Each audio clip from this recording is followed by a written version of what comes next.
Gustong ipaimbestigahan ni Senadora Miriam Santiago ang umano'y ginagawang premature campaigning ng mga kalaban niya sa 2016 eleksyon.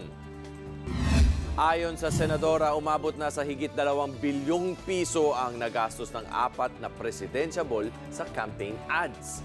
Base sa alituntunin ng COMELEC, 10 piso lang kada botante ang pwedeng gastusin ng isang kandidato.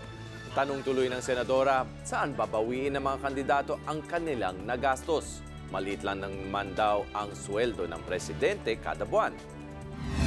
Kasabay nito, minungkahi ng senatorial candidate na si Walden Bello na ilimit ang pre-campaign spending ng mga kandidato sa 50 million pesos.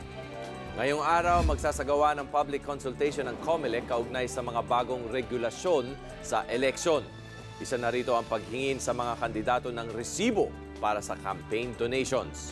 Plano rin ng COMELEC na habaan ang airtime ng TV ads para sa mga presidentiable. Be sure to come back. Use 5 everywhere. Copyright 2016.